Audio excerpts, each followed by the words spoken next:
Jika sudah, kalian akan diarahkan ke bagian ini. Tandanya kalian sudah berhasil untuk laporan SPT.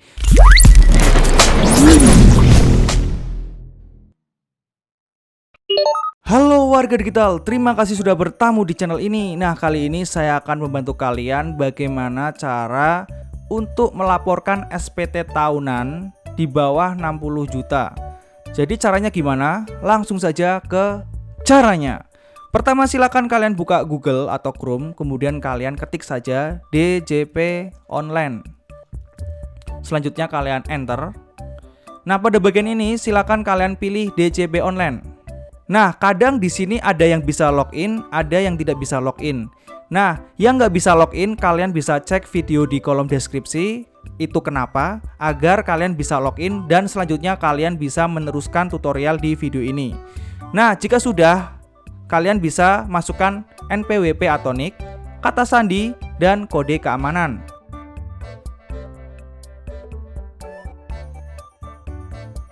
Jika sudah dimasukkan, kalian pilih login.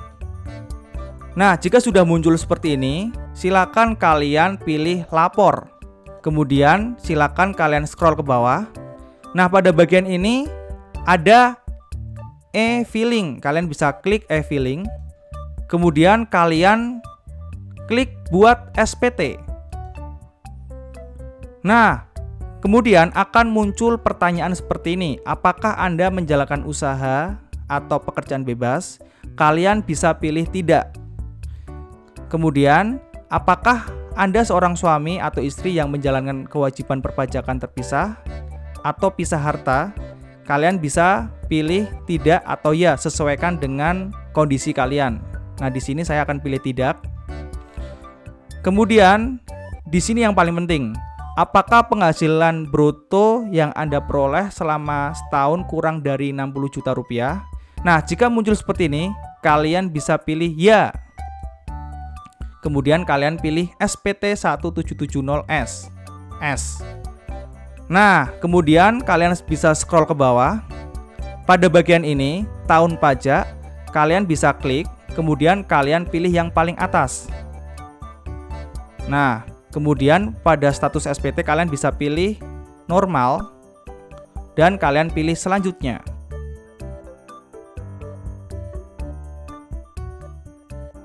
Kemudian jika sudah muncul seperti ini, kalian bisa scroll ke bawah. Nah, pada bagian 1, silakan kalian isikan total pendapatan kalian dalam 1 tahun. Misalkan kalian bisa isi 50 juta atau kurang dari 60 juta. Misalkan 59 juta atau 55 juta seperti itu. Nah, kemudian kalian pada bagian pengurangan, kalian isikan 0. Kemudian pada bagian penghasilan tidak kena pajak, nah di sini kalian bisa pilih nih. Kalian sesuaikan dengan kondisi kalian. Nah, di sini saya akan pilih yang tidak kawin, tidak ada tanggungan seperti ini. Kalian juga bisa pilih yang ini. Jadi sesuaikan dengan kebutuhan kalian. Nah, di sini saya akan pilih yang TK 0 tidak kawin, tidak ada tanggungan. Nah, otomatis di sini akan muncul nilai. Jadi ini nilainya disesuaikan dengan dari DJP-nya. Jadi kalian tidak usah khawatir. Kemudian kalian scroll ke bawah. Nah, pada bagian penghasilan kena pajak, kalian bisa pilih 0. Pada bagian pajak penghasilan terutang, kalian bisa pilih 0. Pada bagian pajak penghasilan yang telah dipotong oleh pihak lain, kalian bisa pilih 0. Pada bagian nihil, kalian juga bisa pilih 0. Nah, atau kalian bisa sesuaikan dengan kondisi kalian. Jadi kalau milik saya di sini saya 00-kan semua karena saya mengikuti pelaporan SPT tahun lalu.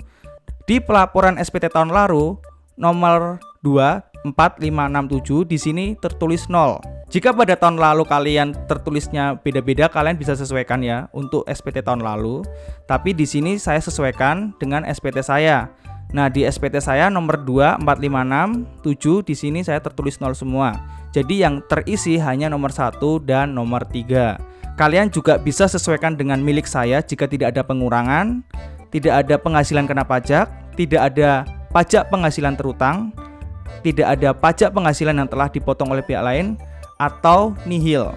Kalian bisa sesuaikan milik saya jika kalian sesuai dengan kasus milik saya. Nah, setelah itu kalian pilih berikutnya.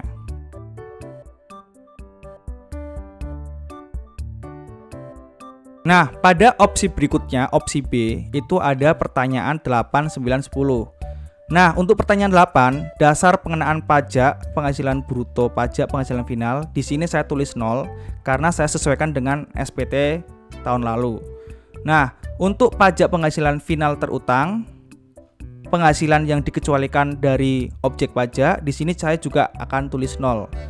Nah, kalian juga bisa sesuaikan dengan milik saya, atau kalian bisa sesuaikan dengan kondisi kalian, atau kalian bisa sesuaikan dengan SPT tahun lalu, seperti itu. Kemudian kalian bisa pilih berikutnya. Nah, pada bagian ini, jumlah keseluruhan harta yang dimiliki pada akhir tahun pajak, kalian bisa kalkulasi. Jadi, harta yang kalian miliki itu berapa sih gitu. Misalkan di sini saya tulis 50 juta atau kurang dari 60 juta. Nah, kemudian pada bagian 12, jumlah keseluruhan kewajiban utang pada akhir tahun pajak, kalian bisa tulis 0. Jadi yang terpenting pada nomor 11, kalian kalkulasi, kalian jumlahkan harta-harta kalian, jumlahnya itu berapa gitu. Kemudian kalian bisa pilih berikutnya. Nah, pada bagian pernyataan kalian bisa pilih setuju dan kalian pilih selanjutnya.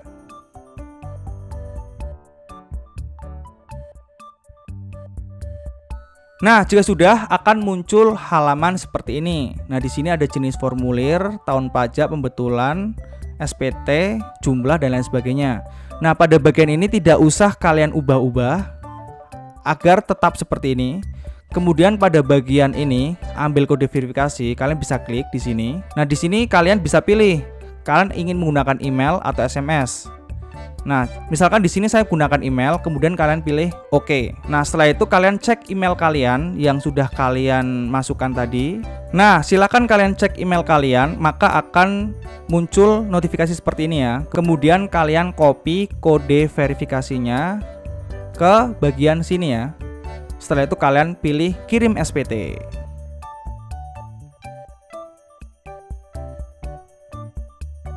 Jika sudah, kalian akan diarahkan ke bagian ini, tandanya kalian sudah berhasil untuk laporan SPT. Kalian bisa juga cek email kalian. Di situ tertulis bukti penerimaan elektronik. Nah, di sini sudah ada notifikasi seperti ini, itu tandanya kalian sudah laporan SPT. Nah, seperti itu aja. Nah, jika kalian terbantu dengan video ini, mohon klik tombol like dan subscribe. Karena dengan like dan subscribe, maka channel ini akan semakin berkembang dan kalian akan terus terbantu dan terhibur dengan video-video selanjutnya. Nah, jika kalian itu mengalami kendala, silakan kalian tinggalkan komentar di video ini. Terima kasih.